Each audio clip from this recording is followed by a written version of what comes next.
आज की कहानी है गरीब कौन। तब महर्षि सहज भाव से कहते हैं, मैं आपके राज्य में रहता हूँ, लेकिन मैं कभी आपके पास नहीं गया। आप ही आधी रात को मेरे पास आए हैं। अब बताइए, गरीब कौन। प्राचीन काल की बात है।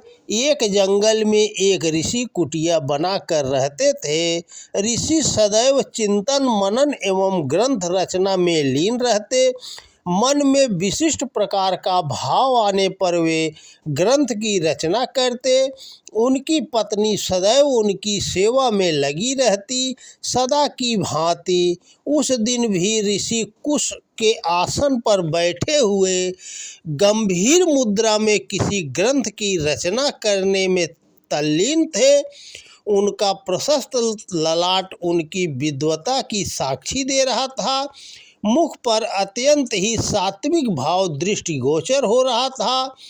आयताकार भोजपत्र के पन्ने समीप ही बिखरे पड़े थे, जिस पर उनकी सुंदर लिखावट अंकित थी।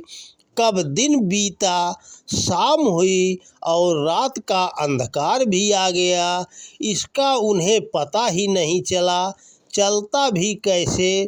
अंधकार होने के पहले ही उनकी पत्नी ने दीपक जो जला दिया था, दीपक में अरंड का तेल समाप्त होने से पहले ही पुनः भर दिया जाता था। पूर्व दिशा में गगन मंच पर बाल अरुण की लालिमा अपना सौंदर्य बिखेरने लगी।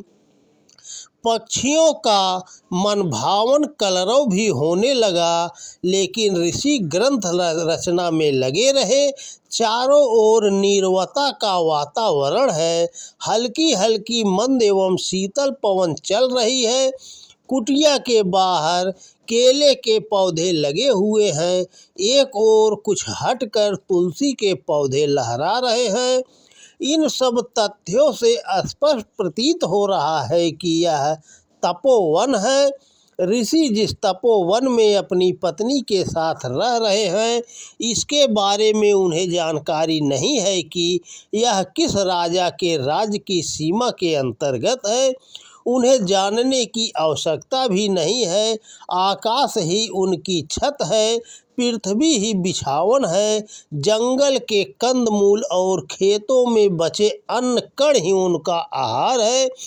जंगल के जीव जंतु ही उनका परिवार है।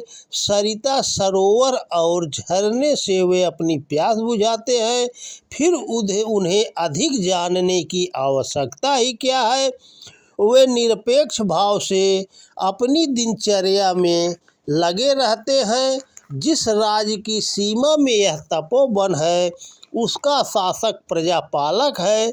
प्रजा सुखी है और पूरी तरह निर्भय होकर रहती है। शासन व्यवस्था में कहीं कोई कमी नहीं है। राज्य की न्याय व्यवस्था अत्यंत ही चुस्त दुरुस्त है। प्रत्येक व्यक्ति अपने अपने कर्म में लगा हुआ है। हर हाथ को काम है और हर खेत में पानी। धरती सोना उगलती है। न कभी अनावृष्टि होती है और न ही अतिवृष्टि। न कोई गरीब है, न ही कोई पीड़िता। सब ओर समरसता ही है, कहीं भेदभाव नहीं है। प्रजा हर तरह से सुखी है। इसके बावजूद भी राजा सदैव अपने गुप्तचरों से पता लगाता रहता है कि राज्य में कहीं कोई गरीब न हो। एक दिन एक गुप्तचर राजा को सूचना देता है कि जंगल में एक ऐसे ऋषि दंपत्ति हैं जिनके पास मूलभूत आवश्यकताओं का अभाव है। ताड़पत्र का बना हुआ एक छोटा सा आश्रम, एक नन्हा सा दीपक और पहनने के लिए नाम मात्र का वस्त्र तथा एक मृगशाला है। वर्षा, शीत और धूप सहन करते करते उनकी त्वचा काली और कड़ी हो गई है। राजा का आदेश होता है कि पर्याप्त सामग्री लेकर आश्रम में पहुंचा दी जाए। आदेश का पालन होता है।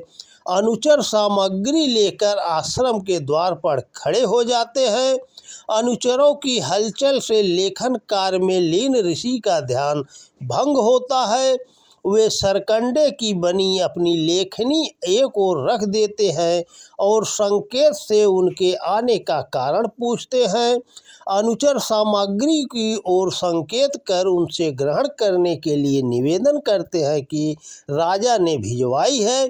ऋषि बुलंद स्वर में कहते हैं, जाओ इसे किसी गरीब को दे दो। फिर वे लिखने में तल्लीन हो जाते हैं। अनुचर लौट आते हैं और राजा से सारी बात बताते हैं। राजा मंत्री से अपना परामर्श देने को कहता है।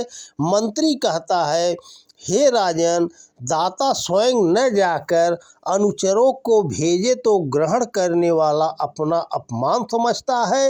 राजा मंत्री का संकेत समझ गया।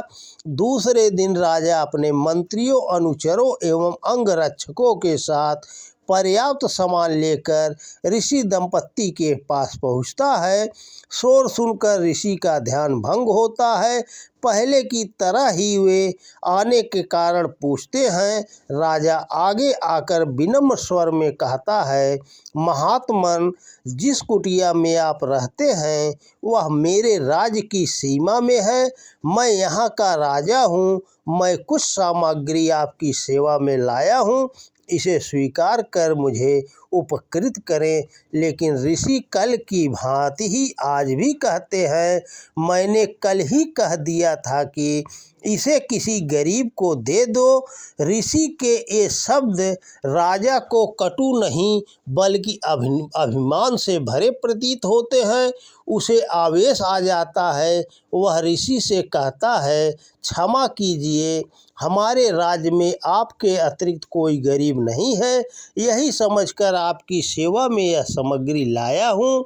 यदि आप इस भांति दीनहीन अवस्था में रहना चाहते हैं तो आपकी इच्छा, मैं क्या कर सकता हूँ, कहकर राजा सामग्री के साथ लौट आते हैं। राजा लौट तो आते हैं लेकिन चिंता उसे घेर लेती है। उसे चिंतित देख रानी कारण जाने का आग्रह करती है तो वह सारी बात बता देता है। रानी सुनती है और फिर करुणापूर्ण वाणी में कहती है, राजन, आपने अच्छा नहीं किया। शायद आप इस असाधारण पुरुष को नहीं जानते। वे महान शिव भक्त हैं। खेतों में से बचे कण चुनकर अपना जीवन निर्वाह करते हैं, इसीलिए उनका नाम कड़ाद पड़ा। आपने यह एक बार भी नहीं सोचा कि किसे दान देने जा रहे हैं। आपका भाग्य अच्छा था कि उन्होंने शाप नहीं दिया। तुरंत वहां जाकर आप महर्षि से क्षमा याचना कीजिए। विलंब न कीजिए महाराज। अर्धरात्रि का निस्तब्ध वातावरण और महर्षि कड़ाद की कुटिया। राजा ऋषि को प्रणाम करता है और सिर झुकाकर खड़ा हो जाता है। महर्षि की दृष्टि राजा पर पड़ती है। राजा क्षमा याचना करता हुआ कहता है, महर्षि, मुझसे बड़ी भारी भूल हुई। मैं आपके विषय में नहीं जानता था। तब महर्षि सहज भाव से कहते हैं, मैं आपके राज्य में रहता हूँ लेकिन मैं कभी आपके पास नहीं गया। आप ही आधी रात को मेरे पास आए हैं। अब बताइए गरीब कौन। तो दोस्तों नमस्कार। वीडियो पसंद आए तो ज़्यादा से ज़्यादा शेयर करें। जय हिंद, जय भारत।